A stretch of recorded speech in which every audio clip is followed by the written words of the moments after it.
Bonsoir à toutes et à tous, mesdames et messieurs, merci de choisir ESAE TV pour vous informer. C'est l'édition du journal sur votre web TV et dans un instant le sommaire. Le gouvernement lance l'exécution des travaux d'aménagement et de bitumage de la route des pêches phase 2. Vous suivrez dans ce journal les détails sur le déroulement des travaux. L'historique des faits qui ont conduit à l'interdiction des activités aux associations estudiantines sur les campus du Bénin, les menaces sur la liberté d'expression ont fait l'objet d'une conférence de presse animée par les responsables étudiants. La substance dans un instant. Pour faciliter l'échange des savoirs et le partage d'expériences professionnelles, un creuset dénommé Alumni Cerco a été mis sur pied par les anciens diplômés de l'Institut Cerco, le compte rendu de leur assemblée générale ordinaire dans cette édition.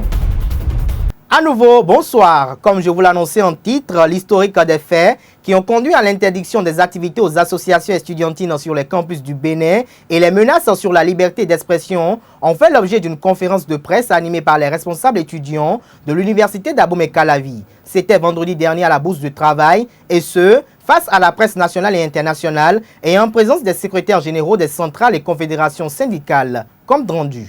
Camarades étudiants martyrisés, salut! Salut camarades! Camarades étudiants traumatisés, salut! Salut camarades! Camarades étudiants pourchassés, salut! Salut camarades! Longtemps empêchée, elle a finalement eu lieu. La conférence de presse des responsables étudiants de l'université d'Abomey-Calavi s'est tenue à la Bourse du Travail ce vendredi 3 mars 2017. Face à la presse nationale et internationale et soutenue par les centrales et confédérations syndicales, les responsables étudiants ont fait l'historique des faits qui ont conduit à l'interdiction des activités des associations estudiantines sur les campus du Bénin. Outre cela, ils déplorent la hausse des coûts de formation à l'université d'Abomey-Calavi et l'existence de faux frais dans les différentes facultés. Mais je ne veux pas occulter le fait qu'en psychologie et en sociologie, toutes les cases des résultats affichés sont presque vides. C'est-à-dire que les étudiants ne trouvent pas leurs notes. On affiche, ils voient leur nom, mais on ne voit pas les notes. On leur demande d'aller payer 1000 francs avant d'avoir les notes. Et après le paiement de ces 1000 francs-là, si tu dois réclamer dans une matière, tu vas encore payer. Il me semble que c'est 1500 francs par unité de valeur ou d'entité. C'est comme si, désormais, les résultats sont payants à l'université. Les centrales et confédérations syndicales présentes n'ont pas souhaité se prononcer sur le fond de cette crise. En revanche, elles dénoncent la restriction des libertés en République du Bénin. En effet, elles s'insurgent contre le fait que les forces de défense et de sécurité aient empêché la tenue d'une conférence de presse à l'extérieur de l'université d'Abomey-Calavi. Il est question des libertés. Et tout l'effort qui a été fourni dans ce pays en matière de lutte, de combat, pour que d'abord on ait la conférence nationale, qu'après ça on démarre notre expérience démocratique et surtout qu'on installe ceux qui nous gouvernent aujourd'hui, je crois qu'il n'est pas tolérable d'accepter que l'on nous prive de parole, qu'on nous prive de liberté et que progressivement on travaille au musellement du pays. Ils vous ont pourchassé sur le campus, ligne rouge. Hôtel de refuge, ligne rouge. Ministère des enseignements supérieurs de la recherche scientifique, ligne rouge. Mais aujourd'hui, vous êtes à la Bourse du Travail. Ils n'ont pas pu venir ici, parce qu'ici, il y a également une ligne rouge. Qu'il soit dit au président de la République que le Bénin ne sera jamais un État d'exception. Le Bénin ne sera jamais un État à la dimension de l'ex-URSS. Le Bénin ne sera jamais transformé en un État policier. Les centrales et confédérations syndicales réaffirment leur soutien à tous les étudiants du Bénin. Elles ont saisi l'occasion pour témoigner leur compassion aux organes de presse qui sont encore fermés. Les secrétaires généraux des centrales et confédérations syndicales promettent sonner très prochainement une grande mobilisation car pour eux, les libertés sont menacées au Bénin. Restons toujours à la conférence de presse des responsables des associations estudiantines. La Ligue pour la défense des droits de l'homme, présente à cette conférence, s'insurge contre l'arrestation et la détention arbitraire d'un des responsables étudiants dans la nuit du jeudi au vendredi dernier. Pour eux, cet acte porte atteinte aux libertés chèrement acquises en République du Bénin. J'ai reçu l'information que l'un de vos dirigeants, l'un de vos camarades, Il s'agit de Ahandessi Habib, naguère déjà arrêté, jugé, condamné. Alors qu'il vaquait à ses affaires, avant-hier nuit, une horde de policiers l'avait filé, bordé et arrêté la nuit. Cela se passait vers 21h.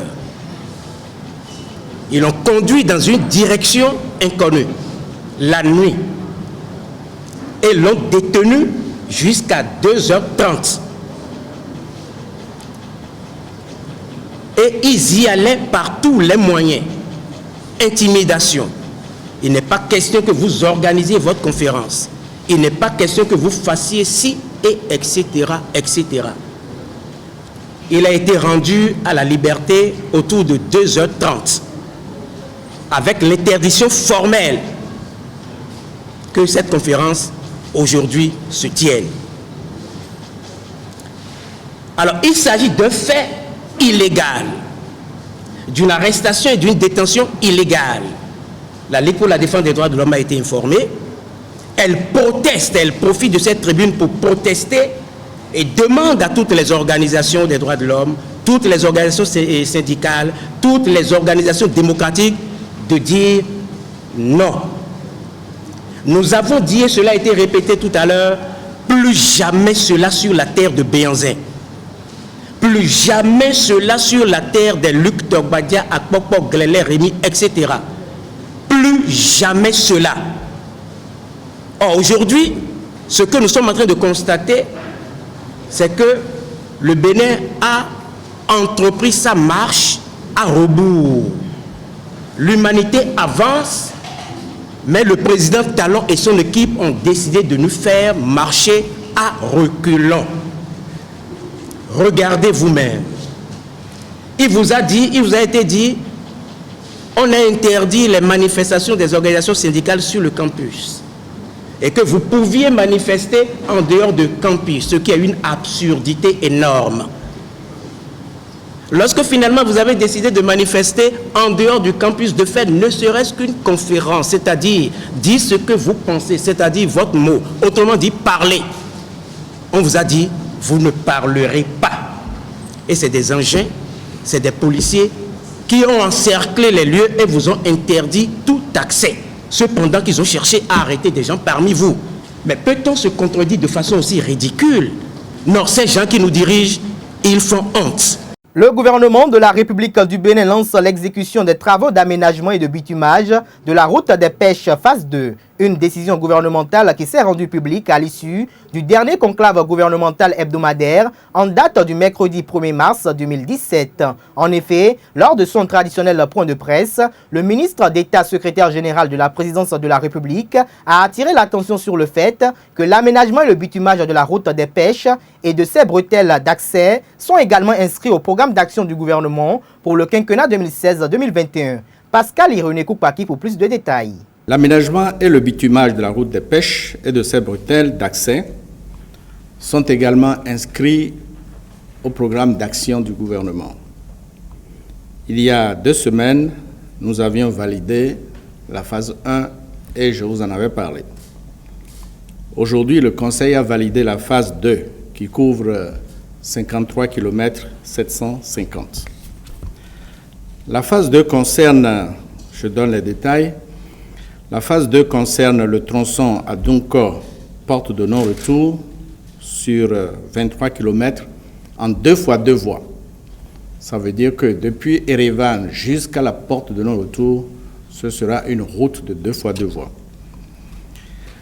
La bretelle A, la première bretelle, à Dunko, Kokokodji, 4 km 750, sera également aménagée en 2 fois 2 voies. La bretelle B, la deuxième, à Vlekete, Paou, 5 km 220, sera aussi aménagée en 2 fois 2 voies. La bretelle C, porte de non-retour jusqu'à la Bouche du Roi, via Casa del Papa, cela fait 12 km 800, sera aménagé en une fois deux voies. Et enfin, la bretelle D, porte de non-retour jusqu'à la route nationale inter-État 1, WIDA, 8 km, sera aménagée en une fois deux voies. Le coût total des travaux s'élève à 134 milliards de francs CFA que Exim Bank s'engage à financer. Le Conseil a instruit les ministres, en particulier le ministre chargé des Finances et le ministre chargé des Infrastructures, à l'effet d'engager toutes les diligences en vue de la conclusion du contrat de réalisation par l'entreprise chinoise 55 Group, dont l'offre a été par ailleurs jugée compétitive par les experts. Les anciens diplômés de l'Institut Serco se sont réunis le week-end dernier en Assemblée générale ordinaire afin d'élire les membres du bureau de leur nouvelle association dénommée Alumni Serco, un creuset mis sur pied qui vise à faciliter l'échange des savoirs et le partage d'expériences professionnelles. Reportage. Ils sont revenus à la base, ces anciens diplômés de l'université Serco, non seulement pour des retrouvailles, mais aussi pour mettre en place l'association Alumni Serco. D'entrée, ce sont des remerciements qui sont adressés au président directeur général. Recevez nos sincères remerciements et toute notre gratitude pour la vision, la mission, les stratégies et divers partenariats avec les universités africaines, européennes, américaines et asiatiques pour un seul but, permettre à vos étudiants de recevoir une éducation de qualité. Je suis très heureux également de vous rencontrer. Pour moi, vous savez, les diplômés sont véritablement la preuve que l'Institut a servi à quelque chose. Et le fait qu'aujourd'hui vous ayez tous, pour la plupart d'entre vous en fait un emploi, montre aussi que nous avons servi à quelque chose. L'association des alumni du groupe Serco se veut d'atteindre plusieurs objectifs qui sont entre autres de promouvoir l'image, la visibilité, le développement et les intérêts de l'Institut Serco, de créer une communauté d'alumni et de favoriser leur identification avec l'université Serco, de renforcer les liens entre l'université et la cité, entre l'institut et ses alumni, entre alumni et étudiants actuels, d'offrir une plateforme interformationnelle et communicationnelle de mise en réseau personnel, professionnel et académique des membres du club alumni. Ces retrouvailles ont pris fin par l'élection du bureau exécutif composé de 9 membres et à leur tête Huguette Aklogan. Certains membres du bureau provisoire ont été reconduits ainsi que d'autres diplômés de l'Institut Serco. Les informations hors de nos frontières pour mettre un terme à cette édition, c'est à travers la page inter que nous propose Billy Laibi.